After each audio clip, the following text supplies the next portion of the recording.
bem com você? Hoje o podcast da Alesp vai falar de um radar ultramoderno que foi instalado na Unicamp. Um radar que é capaz de detectar eventos extremos do clima, da natureza. Nós temos o prazer de conversar aqui com a pesquisadora do CEPAGRE, a professora Ana Ávila. Obrigada por estar em nossos estúdios e bater um papo sobre esse assunto tão importante.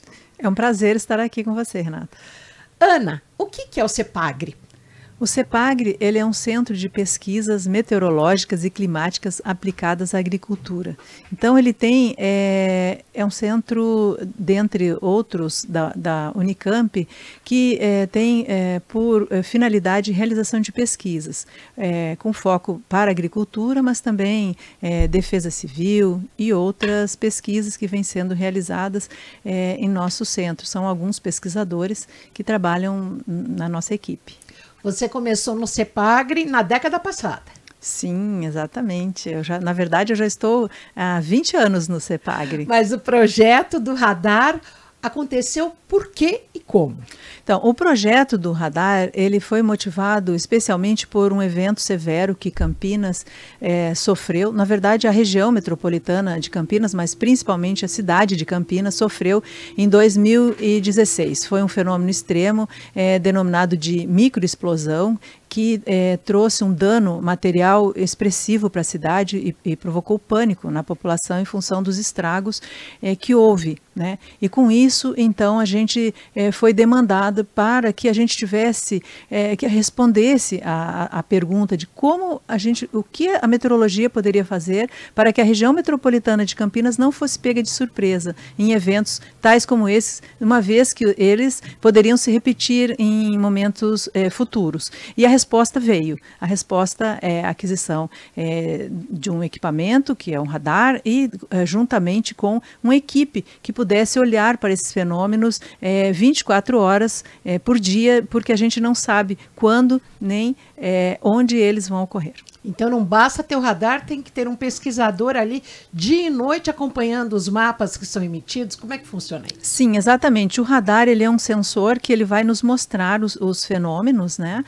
A formação, a gênese, e paralelo a isso nós temos um profissional, um meteorologista, olhando para essas áreas, além da cobertura do radar, também outros sensores, como satélites e modelos numéricos, para que a gente possa ter esse sistema de avisos e alertas, mas isso tudo é uma construção, né, Renata? Então, agora, com o radar, a gente pretende construir esse sistema. E é um radar caríssimo, quase $1 milhão. Exatamente. É um sensor caro e também a manutenção dele é cara, mas ele é o único sensor capaz de detectar, de enxergar, digamos assim, com alta precisão a formação e deslocamento de fenômenos severos. Por quanto tempo de antecedência? Então, o radar... Isso é o que se discute muito, né, quando tem uma tragédia ambiental. Ele vem ao encontro de uma questão, uma definição que a gente, na meteorologia, fala que é a previsão em curto prazo, que é aquela em curto espaço de tempo. Porque muitas vezes a gente faz um alerta com 24, 48 horas de antecedência e a gente cai numa questão que é o falso alarme. Você informa que vai ocorrer um evento severo e tudo tem um custo, tem uma iniciativa, né, tem uma tomada de decisão. Então, esse fenômeno, ao mesmo tempo que esse tipo, né, essa situação em que a gente prevê em curto espaço de tempo, ao mesmo tempo que é rápida a ação, ela é um pouco mais precisa. Em relação à questão do radar, ele foi adquirido por uma comunidade, pela região metropolitana de Campinas, que abrange 20 municípios e cerca de 3.200.000 habitantes. Perfeito. Ele iniciou na Câmara Temática de Defesa Civil, né, o projeto iniciou em função dessa demanda pelo evento que ocorreu, e ele foi, digamos assim, a maior parte veio do Conselho de Desenvolvimento da Região Metropolitana de Campinas, né, que aprovou uma verba para aquisição desse equipamento. Só que isso foi lá em 2017. Então, quando o valor... nem se falava em eventos extremos, né? Exatamente, quando nem se falava, e nessa frequência que a gente tem hoje, né? E então eles aprovaram um valor que seria o equivalente o valor total do radar. Mas em função do câmbio, o dólar, né, a gente precisou complementar esse valor, uma contrapartida da universidade para que a gente pudesse adquirir o equipamento agora em 2023, com a instalação dele agora em 2024. Por isso a demora de 7 anos. É uma demora, exato. É uma construção, né? Tem vários fatores, a gente teve pandemia no meio, então ele veio por aprovação desde o conselho, enfim, várias instâncias, né? E o próprio radar em si, no momento que a gente decide qual o radar, a gente tem, ele é uma encomenda. Então, por exemplo, nós temos 1 ano para obter o equipamento. Então, realmente é um prazo demorado, é uma construção. Aqui no Brasil, há radares como esse, radares meteorológicos como esse do CEPAGRE da Unicamp na região metropolitana de Campinas? A gente tem outros radares no Brasil, banda S, que é uma outra categoria de radares, banda X também no Brasil temos outros. O que distingue um de outro? O distingue especificamente é um radar banda X, ele é muito maior em termos de antena, em termos de custo, em torno de 10 milhões de reais, o custo de um radar banda S, ele tem uma estrutura muito maior. Abrangência muito maior. Então, por exemplo, você consegue quantificar um raio aí de 100, 120 quilômetros e consegue enxergar, digamos, alvos aí até 200 quilômetros, com menor precisão, evidentemente, mas ele tem esse olhar. Um radar banda X não, ele tem um olhar numa curta distância, um raio, que é o uma radar abrangência. De vocês. Perfeito, mas ele tem uma alta precisão. E tem também um radar semelhante aqui na região de São Sebastião, né? Após a tragédia que tivemos. Sim, dentro da categoria banda X temos esse outro radar que foi instalado ali na região da Ilhabela após essa tragédia que houve em São Sebastião. Que é o radar localizado. Sim, exatamente. Ele tem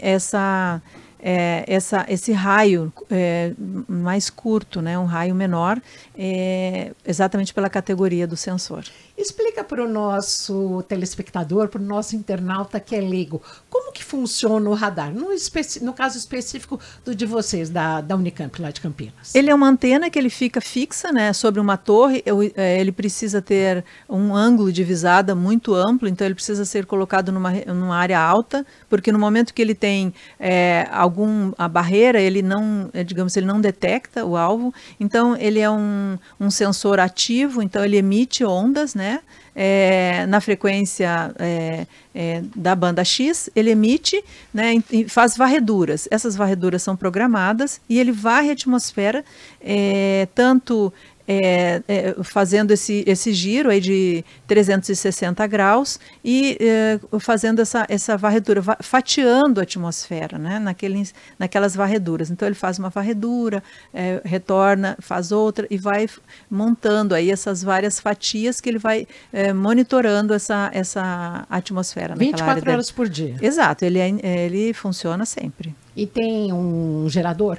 Tem um gerador próprio, até por conta desse risco que pode ter, por exemplo, de queda de energia, e até por conta dos eventos extremos que normalmente podem trazer riscos. E os sinais dele também podem ser enviados por internet? Como é que funciona? Sim, aí a gente recebe, né, a ideia é que o radar na Unicamp, por exemplo, ele vai ter um computador que vai receber esse sinal do radar, a gente processa essas imagens e a ideia é que essas imagens fiquem para a análise dos profissionais e gerem também, nós precisamos desenvolver softwares, porque além de chuva, vento, são muitas informações que o radar produz.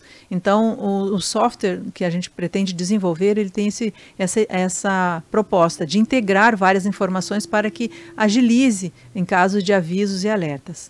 A inteligência artificial ajuda também nessa questão do radar? Sem dúvida alguma. tanto na parte do armazenamento, porque é uma quantidade gigantesca de dados que são gerados, então a inteligência artificial ajuda nessa questão da organização desses dados, quanto até na própria modelagem. Hoje a gente vê que centros internacionais vêm aplicando cada vez mais a inteligência artificial como uma ferramenta integrada aos modelos que a gente já conhece, mas integrada também a esses dados gerados pelos radares, que pode de alguma forma nos facilitar com relação às previsões e gerar sinais que a gente ainda desconhece. E nós estamos aqui numa região tropical, onde os eventos severos vêm se tornando cada vez mais frequentes, então realmente é uma descoberta. É verdade que Campinas é o primeiro hub, o primeiro centro de resiliência do Brasil? Sim, a cidade de Campinas é a primeira cidade a se tornar ligada à ONU como a cidade resiliente. E o que significa isso na prática? Significa na prática que a gente está muito ligado às agendas internacionais, né? E no sentido da prevenção, não só correr atrás, digamos assim, depois que o desastre ocorre, mas sim na preparação, na prevenção. E isso envolve todo um sistema de avisos e alertas, de comunicação, de forma de comunicação, como as pessoas vão se tornando conhecedoras e se prevenir dentro de uma questão que a gente chama de autossalvamento. Esse radar, ele está dentro do CEPAGRE na Unicamp, mas ele abastece de informações os 19 municípios da região metropolitana. Como que é esse envio de informações? Há um centro de gerenciamento de crise? Há uma parceria direta com a Defesa Civil? Estamos em construção nesse processo. Os municípios, eles criam os COIs, né, que são os Centros de Operação de Emergência, onde eles têm salas, e por si só, eles passam a receber essas informações e saber o que fazer, como agir. Então, é um processo que está em construção, na verdade, né? E claro que a gente trata como um centro regional, mas a ideia é que a gente esteja sempre ligada ao Estado e também à União. Para que haja toda essa parceria, esse compartilhamento de informações. Exatamente, exatamente. Porque isso é vital, né? Sim, a gente precisa estar integrado, porque nós vamos gerar informações que vão ser interessantes também a outras áreas, a outras regiões, e por si só também nós dependemos de outros, por exemplo, outros radares. A ideia é que a gente tente, na verdade, nós vamos buscar convênios com outras instituições que possam ser parceiras no sentido de troca de dados, porque a gente precisa integrar. Por exemplo, nós temos outros radares no estado de São Paulo e os sistemas meteorológicos, digamos assim, os eventos severos, muitas vezes eles têm uma trajetória, um deslocamento. Então, a gente conseguindo enxergar, digamos assim, o deslocamento, a velocidade, a intensidade com maior antecedência, a gente consegue também traduzir isso para os avisos e alertas, né? No momento que a gente tem um tempo maior de antecedência, como que a gente pode, de alguma forma, já emitir esses avisos e que isso chegue até as pessoas que devam tomar decisão e também a população. Agora, professora, quando a gente fala em antecedência de um evento extremamente, com um grau muito severo no clima, a gente lembra, então, de São Sebastião. Então, e gostaria que você me corrigisse. Se você ficar sabendo que dentro de 1 hora vai cair uma chuva assim torrencial, com a questão de ventos muito fortes, ali dá para chegar e emitir alertas para tirar a comunidade do morro, dessas coisas. Mas e quando não é assim numa região de risco, como por exemplo onde foi Campinas em 2017, que nós tivemos as microexplosões com ventos fortíssimos, chuva de granizo, tempestade mesmo. Quando a gente fala 1 hora antes, o que dá para fazer nesse tempo? Bom, esses eventos, de alguma forma... Qual é essa antecedência? Digamos assim, 1 hora é possível, por exemplo, você desviar trânsito, né? Áreas lugar de onde risco, se alaga. evitar, por exemplo, se você recebe no seu celular um aviso e você está em deslocamento, você já vai buscar alguma área mais segura, você vai evitar se expor, você vai evitar sair. Claro que em algumas situações, infelizmente, em qualquer lugar do mundo, é inevitável. Você está em alguma situação, por exemplo, esperando um ônibus, o ônibus não para. passa para lhe pegar, o que você vai fazer? Você está ali exposto. São situações que realmente não são temos... extremas, né? Extremas, exatamente, mas no momento que a gente conseguir evitar que as pessoas, por exemplo, se desloquem ou evitem áreas de risco, isso a gente vai ganhar muito por conta exatamente dessa tendência aí de aumento desses eventos, né, em regiões urbanas, sobretudo. Recentemente, nós entrevistamos aqui o diretor da Defesa Civil e ele disse que agora, até o final do ano, deve entrar em vigor em toda a Defesa Civil do Estado aquele alerta, mas um alerta não que a pessoa precise se cadastrar. O celular que estiver naquela região vai receber a mensagem. Então, Defesa Civil alerta.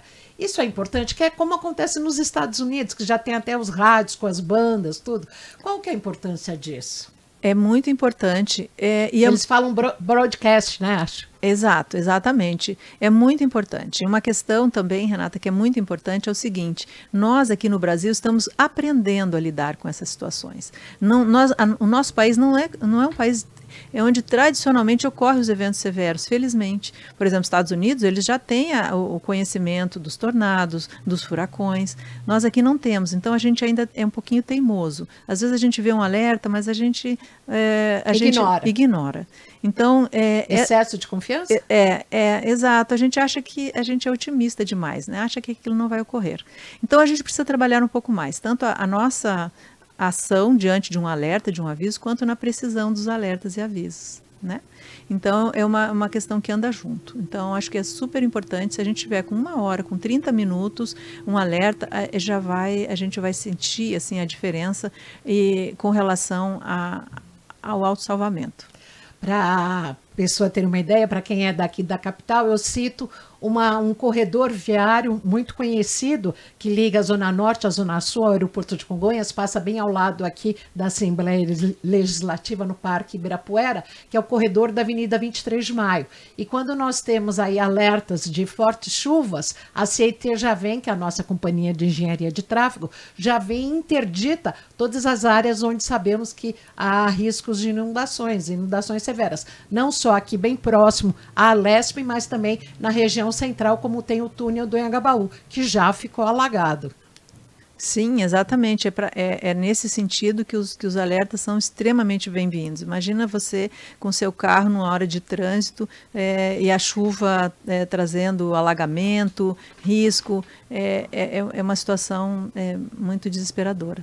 Originalmente, o CEPAGRE, o centro onde você trabalha, professora Ana Flávia, ele foi construído para trabalhar com pesquisas meteorológicas climáticas voltadas à agricultura. Como um radar desse pode auxiliar na produção, pode auxiliar tanto o pequeno agricultor quanto o grande? Bom, ele pode auxiliar, por exemplo, o radar ele tem uma precisão, uma alta precisão espacial e temporal, quantificando a chuva, por exemplo. Então, no momento que ele está monitorando uma área agrícola, ele pode, por exemplo, dizer onde choveu, quanto choveu e onde não choveu.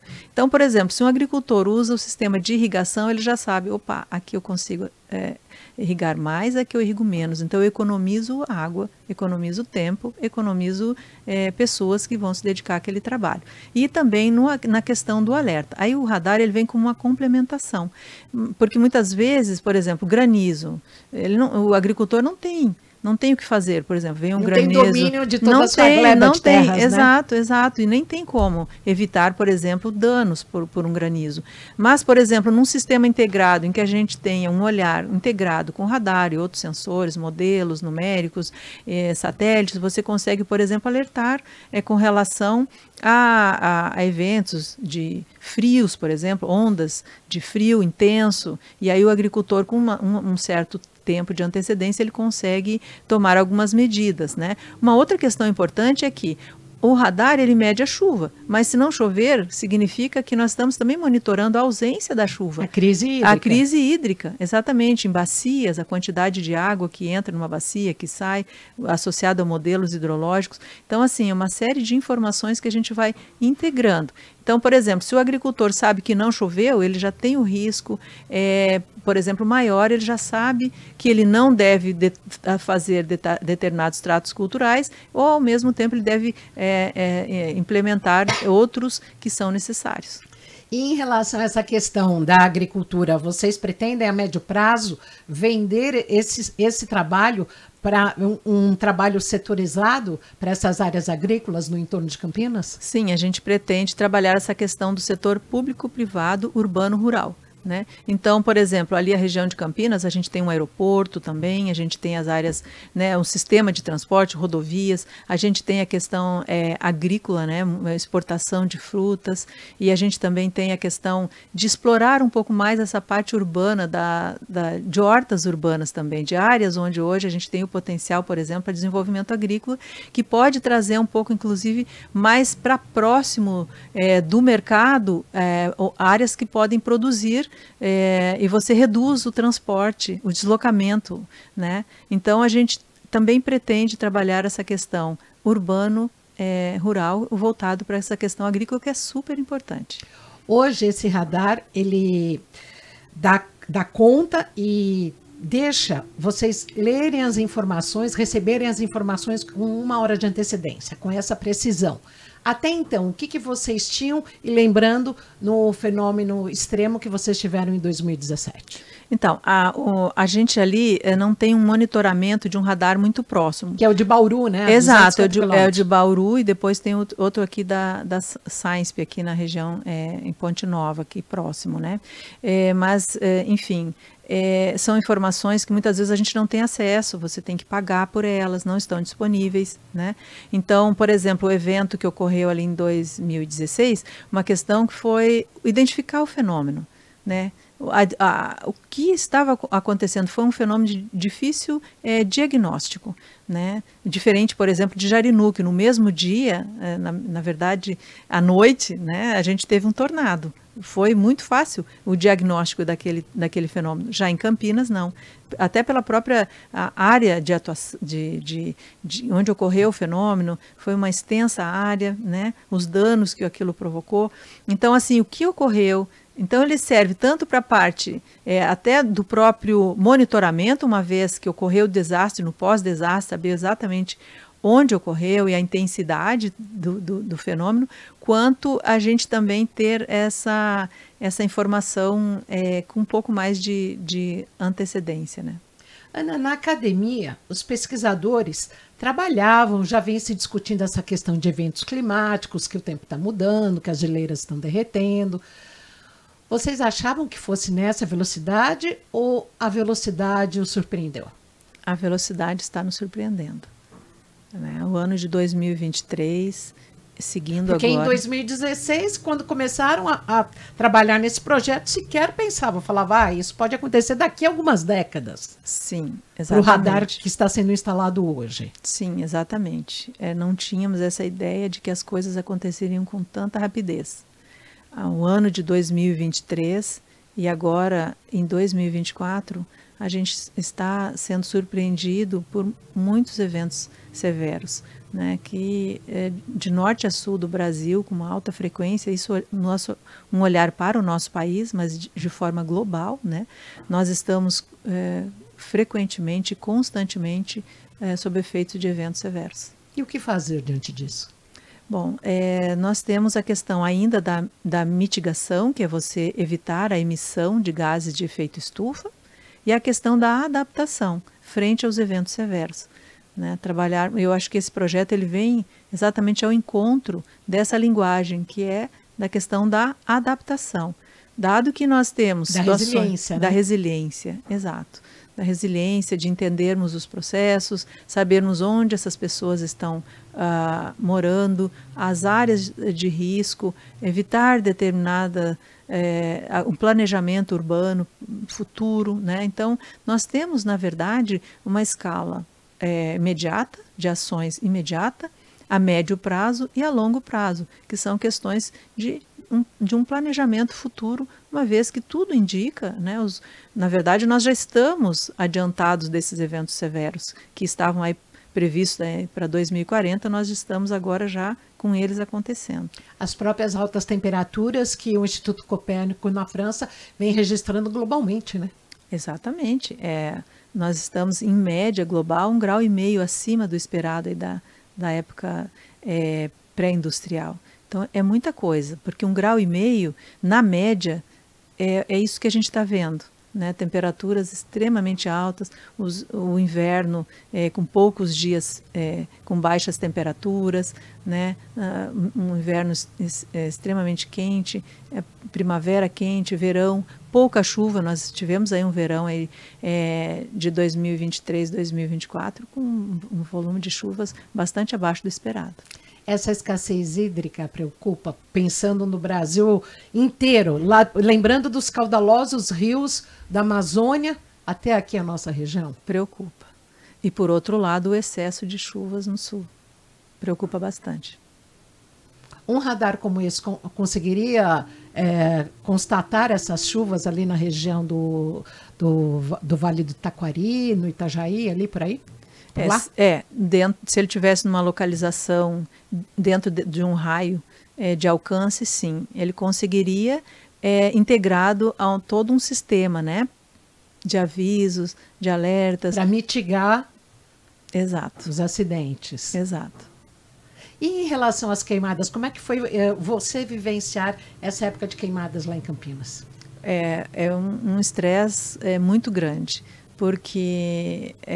Você mora em Barão Geraldo, onde está a Unicamp, ou no centro em Campinas? Eu moro próximo à Unicamp, né? E outro dia a gente teve um incêndio muito próximo, ali próximo à PUC, ao Pico das Cabras, né? Então, assim, a questão da poluição, né? A qualidade do ar, a baixa umidade, as temperaturas excessivamente altas, constantemente, tanto durante o dia quanto durante a noite. Então isso estressa, cansa, né? E a questão dos avisos e alertas que a gente está sempre tendo que... Exato.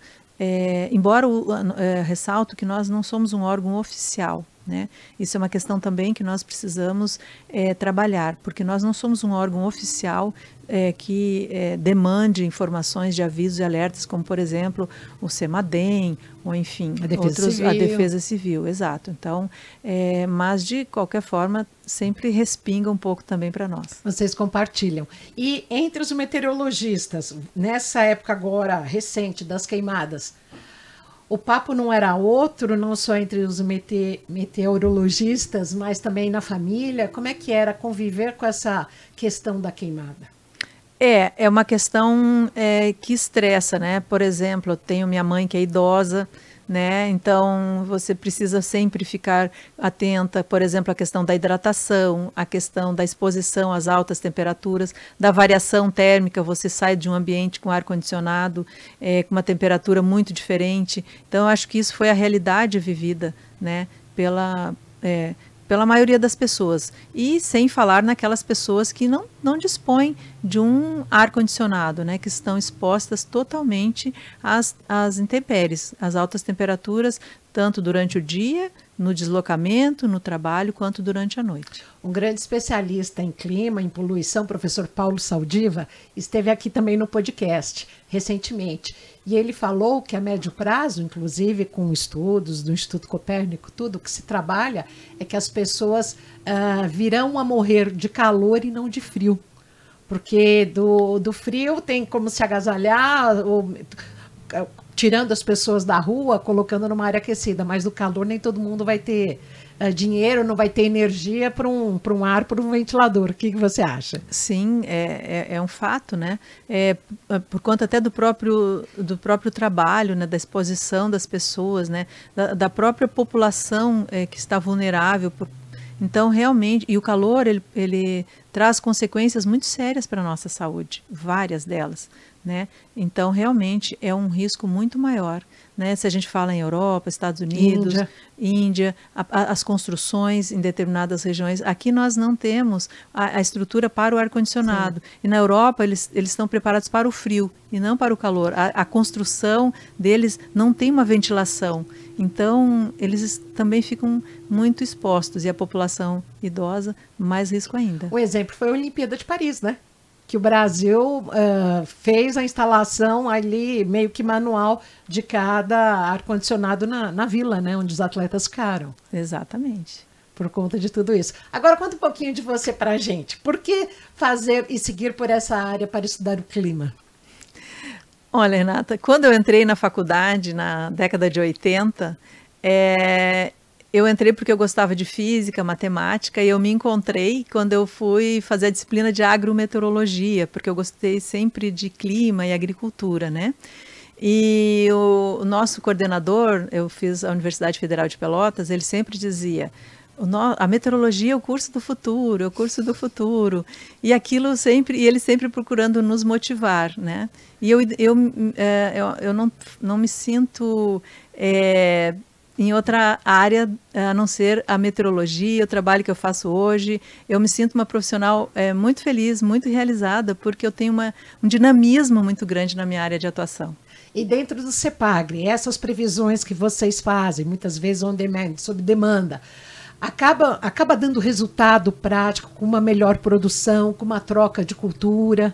Sim, eu participei muito de um programa que foi o zoneamento agrícola de riscos climáticos, e ele se tornou política pública, né? Não existia, a agricultura não tinha norma, não tinha uma diretriz, então existia um risco muito grande por parte do governo, de sinistros agrícolas. Então isso virou política pública, né? E eu participei, claro que assim um pouquinho, né? Porque tinham outros pesquisadores já com mais tempo, mais experiência, mas realmente foi muito gratificante. E é muito gratificante porque não para, né? Cada dia está sendo atualizado e novas descobertas, desafio, né? Novas pesquisas, e a gente vê que vem ao encontro de tudo isso que a gente está vivendo, que é a necessidade de adaptação, a segurança alimentar, a produção agrícola, o risco. A gente está vendo, por exemplo, em 2023, agora em 2024, essa exposição do clima adverso na agricultura e a importância dessa preparação mesmo. O que você prevê, como prever um planeta para daqui 40 anos, para os nossos netos, por exemplo? Embora com a gente vivenciando muita a diversidade, inclusive com muitos jovens sofrendo a ecoansiedade, o pânico em função desses desafios do clima, né? Porque a gente não vê uma notícia muito positiva, normalmente é uma questão meio desesperadora, mas eu entendo que é uma questão de oportunidades. A gente precisa se reinventar, nós temos uma riqueza muito grande no nosso planeta, a gente precisa investir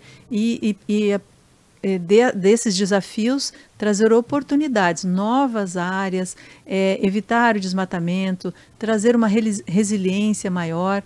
Então, a gente tem muita coisa para desenvolver e a ciência está aí para isso, para nos mostrar e descobrir novas descobertas. Hoje no podcast da Alesp nós conversamos com a pesquisadora e professora da Unicamp, pesquisadora Ana Ávila, que é do Centro de Pesquisas Meteorológicas e Climáticas Aplicadas em Agricultura da Unicamp, a Universidade Estadual de Campinas. Muito obrigada por ter vindo aos nossos estúdios, você que sempre fala, e o pessoal enrola muito para falar meteorologia. É bastante, é uma palavra que não é tão capciosa, no mínimo. No mínimo, né? Mas muito obrigada pela sua participação. Volte sempre e venha para dar mais detalhes sobre esse novo radar aí que está sendo implantado em Campinas e toda a região metropolitana de Campinas, alcançando 20 municípios na região e também 3 milhões e 200 mil habitantes. Super obrigada. Obrigada a você, foi um prazer, Renata. Obrigada a você pela sua audiência. E olha, o podcast da Alesp é multiplataforma. Muito obrigada e até mais.